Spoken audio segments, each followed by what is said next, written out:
Well, welcome to our Sunday service recap. I'm very glad that you're joining us. You're joining many other people on this video community, if you will. And if you are in the area, please come and join us. We're at Unity Church of Ventura. We meet at the Rubicon Theater at 1006 East Main Street, Sundays at 10 o'clock. I'd like to begin today's lesson by telling you a little bit about Vince Lombardi.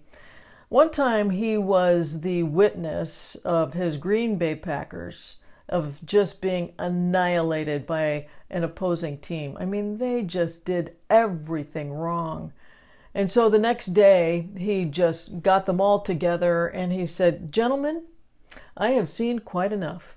In fact, we're going to just start from the very beginning. Right now, in my hand, what I have is something called a football." Well, of course, there was a jokester in the bunch, and this young man said, Coach, do you think you could slow down? You're going way too fast. Well, as funny as that can be, I hope I don't go way too fast for you today, and yet I am hoping that we can jump right into the deep end of the pool of deep thinking. I know you're a deep thinker, or you wouldn't be tuning in to today's lesson. And because you are a deep thinker, I wanted to begin this Sunday series, if you will. It's a journey towards Easter. So just in case, if you would like to join us at Easter, it's the second Sunday of April. We'd love to have you.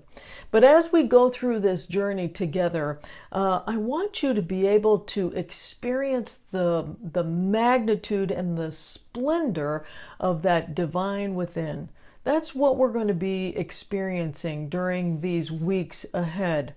So let me begin with a story that leads to a story that will lead us into the rabbit hole of thinking.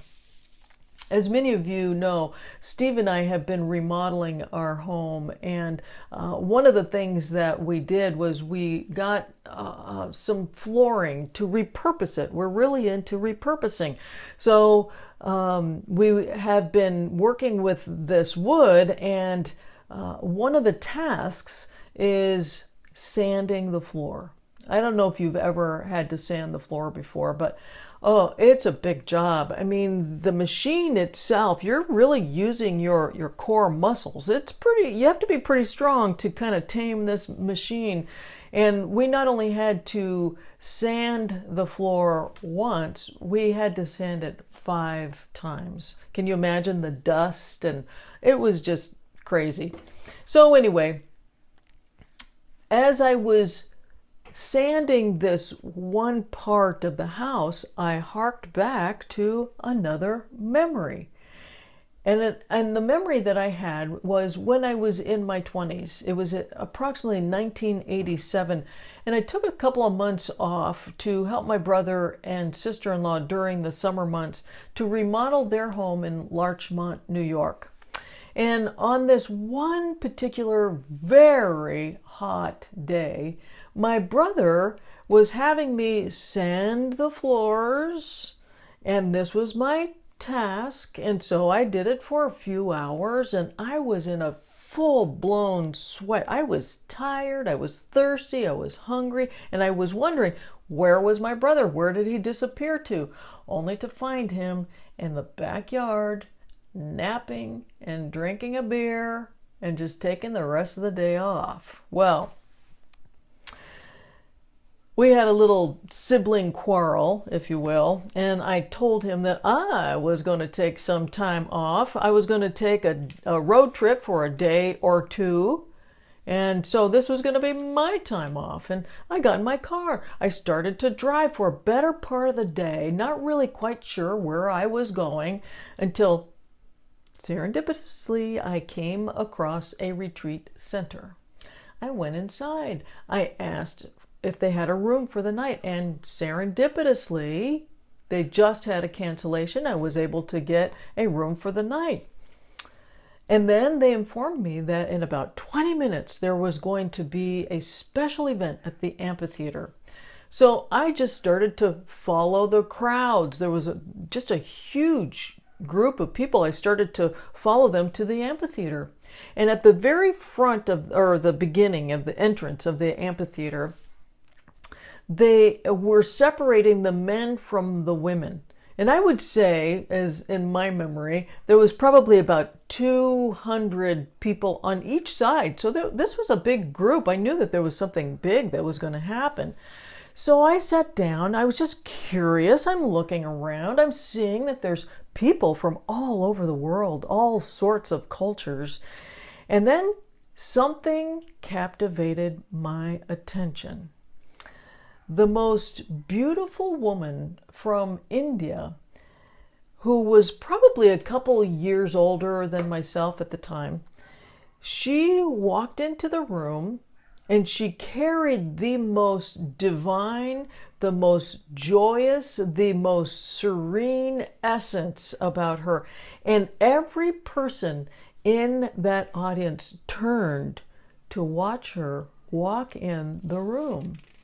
Well, I didn't know who she was. When I saw her, I thought to myself, that is what I want to be like, where it doesn't matter who you are, but rather it matters who you are being, what your essence is, who you are being. And then she sat up front. Realizing that she was the speaker for the night, I asked the lady next to me, I said, "Who is this woman?" And she said, "Oh, that is Guru Mai. She's a direct descendant of Swami Muktananda." I had stumbled across the Siddha Foundation Retreat Center for Higher Learning. And I had the most mystical and the most profound experience just being in her presence. Just being in her presence. Now, I tell you the story because I was someone who, at the time, did not know anything about Guru Mai, and yet I could feel her essence. I could feel her radiance. There was a brilliance about her. And I could feel that there was something greater going on and that she was making a positive impact with all those in whom she came in contact with. So now let us begin the rabbit hole of thinking by asking a question. And that is, how can you and I live in that high radiance place and make a difference in the world? Well, before we go into the spiritual realm, let us first do a little scientific groundwork, shall we? First, our bodies, these physical bodies, they appear to be solid, where in fact, we are masses of energetic particles stuck together in one place. And even at that, we are not solid. This mass of energy, our physical bodies, that we think of as a physical body, adheres together by the fact that our consciousness has decided that this physical form is the focal point of our existence. Most people think of their bodies as solid mass, that this is who I am. And it is their focal point of existence. This is where they focus. When in fact, this is far from your identity. This is when people say, they point to their bodies and they say, this is who I am. It's not who you are. So your physical body is a form of energetic vibration. And then there's more. There's many layers of energy and vibration. We're just going to touch on a few here. But there's this book that's called The Heart's Code, which I've talked about in here before. Some of you might be familiar with it, some of you may not. But in this book, it talks about the scientific knowledge that the heart has intelligence and that it actually communicates to every other heart electromagnetically. All your hearts right now are talking to one another. Your hearts are talking to each other with electromagnetic pulses right now. And each one of us are immersed in each other's expanding heart bubbles, if you will. Every single heartbeat of your heart sends out an electromagnetic pulse at 360-degree circular bubble at the speed of light, an electromagnetic pulse 186,000 miles per second. That's pretty awesome, isn't it? We're pretty magnificent.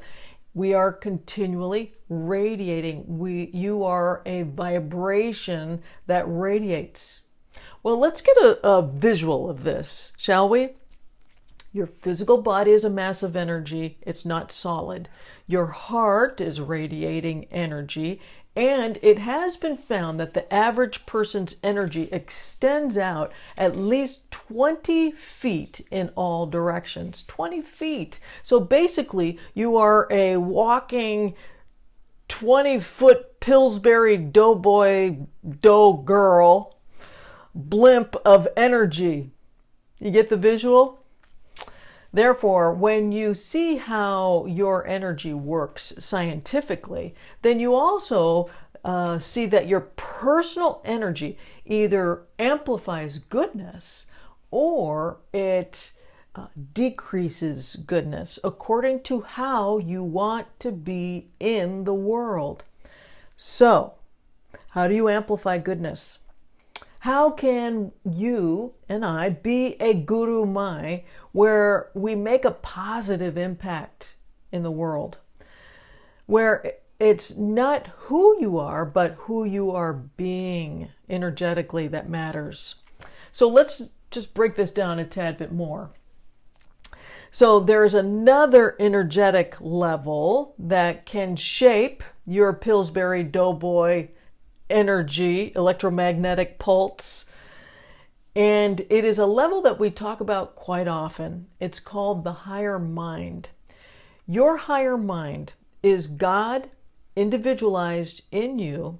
It is in unity. We call it your Christ essence. This is what Jesus called the kingdom of heaven within. He also called it paradise, which is that highest vibrational frequency within you. It's paradise. When you approach your everyday life from this place, you have a mountaintop view and you transfigure your own personal energy that goes out 20 feet all around you. So let me tell you about Jesus's pivotal transfiguration event. It was a mountaintop event. The story goes like this. Taking with him Peter, James, and John, Jesus heads for the mountaintop where something absolutely new is going to occur. And just from making the climb, they know that something big is going to happen. Clearly, they were not prepared for what they were about to see. No words were spoken, and after some silent time, Jesus and the disciples were no longer alone. Two of the most important figures in Israel's history, Moses and Elijah, who had been dead for quite some time, appear with Jesus and then start engaging him in conversation. The disciples, they watch in amazement, and as if Moses and Elijah weren't enough, there was this all-encompassing cloud of light that just settles down on this mountaintop meeting place. Can you imagine that? Just this brilliant light just settles down there. Well, even as Peter, James, and John found themselves being overpowered by the light, the whole experience was so great in its magnitude and in its magnificence that it drove the disciples to their knees and filled them with the awe of the power of the divine. They were so touched. Talk about a mountaintop experience. Now, do you think after that mountaintop experience that they returned to their everyday lives as business as usual? I doubt it. I'm sure that no matter what was going on in their everyday world, that they had a mountaintop view now. When you are in higher mind, you view your life from an elevated consciousness. It's called the power of noticing, without judgment, without thinking, oh, I'm better than they are because I'm now at an elevated point of view. No, that's kind of a lower point of view. But rather, it's purely neutral, it's unbiased, and yet filled from this higher mountaintop experience, it's filled with unconditional love. Recently, I was asked, where is higher mind? I think that's a great question. It is when your awareness goes in and up. In and up. For example, the other day, I was listening to Van Morrison. Are you a Van Morrison fan? I am. I love Van Morrison. And one of my favorite songs is called So Quiet in Here. If you go to YouTube, check that out. So Quiet in Here by Van Morrison. And I have listened to that song numerous times, but then I actually heard it. You know, when that happens, when you've heard a song many, many times, but then when you actually have heard it like you get this understanding. Well, I used to think in this song that he was just rambling on and there was nothing to it. And then I realized there really was something to it. And in this song, he starts off by saying, salt sea air in the morning breeze, driving cars along the coastline. This must be what it's all about. This must be what paradise is like. So quiet in here, so peaceful in here. That is higher mind. Van Morrison sees everything from an elevated point of view. After I really heard that song and I just took it in, I also took that as my mantra. This must be what paradise is all about. So quiet in here, so peaceful in here. And then one day this last week, I was walking the dogs when someone I hardly knew approached me and wanted to chat about politics. I couldn't seem to get away. They just kept talking and talking, and which would normally get me triggered. So I went in and up. I went to my mountaintop view of higher mind, in and up. And I said to myself, this must be what paradise is all about. So quiet in here, so peaceful in here, just purely neutral, unbiased, and yet filled with unconditional love. The chat with that person didn't mean anything to me, and yet I appreciated them very much. You see, you can have a mountaintop experience. You have had many mountaintop experiences, whether you are consciously aware of them or not. Whether you go to that higher place consciously, or maybe it is those times when you felt that you were on top of the world and you were really happy and confident that you knew all the answers. In those moments where you were excited and you were alive, you felt alive, everything seemed pleasurable. Remember those times? Well, that moment may have come even at an exciting time such as maybe meeting your soulmate, or the birth of a child, or maybe having a really spiritual time at a retreat center, having a time of meditation, or it could be something quieter and smaller in nature, like a very intimate conversation with someone that you love very much. It is that elevated experience that no matter what happens out there in your world, no matter what happens, nothing will bring you to a lower level of negativity. Nothing. You're just in this place of noticing. There's no attachment. Nothing triggers you. It just is what it is. You are on a high. It is where you go to the true core of your being, which is the truth of who you are. This is where you will always be replenished. We call these mountaintop experiences. And oh, how we hate to come down off that mountain. How we want to hang on to those moments for as long as we can. Let's just stay right here. Let the rest of the world go by for a while, is what we say. But eventually, we have to come down off that mountain. Or really, do we? Do we? In the book Home with God by Neale Donald Walsch, there is a wonderful excerpt which I would like to just take a moment to read to you. And this is what he says. Of this truth, you will be reminded when you merge with the core of your being meaning higher mind or your Christ essence, the kingdom of God within. It is here that you will be rejuvenated, reunited, and reintegrated. Should you have forgotten the original agenda, should you have lost your memory or your sense of who you really are, and if you have not, but rather have a full awareness of all of this and a full experience of it, it is at the core of your being where you will be replenished. The great misunderstanding of all those who have forgotten the ultimate truth, the great illusion of all those who live in temporary amnesia, is that there is somewhere they have to go, somewhere they have to journey to in order to get to heaven or to unite with God and experience eternal bliss. And then he goes on to say, there is nowhere you have to go, nothing you have to do, nothing you have to be except exactly what you are being vibrationally, what you are being right now in order to experience the bliss of the divine. You are the bliss of the divine and you simply do not know it.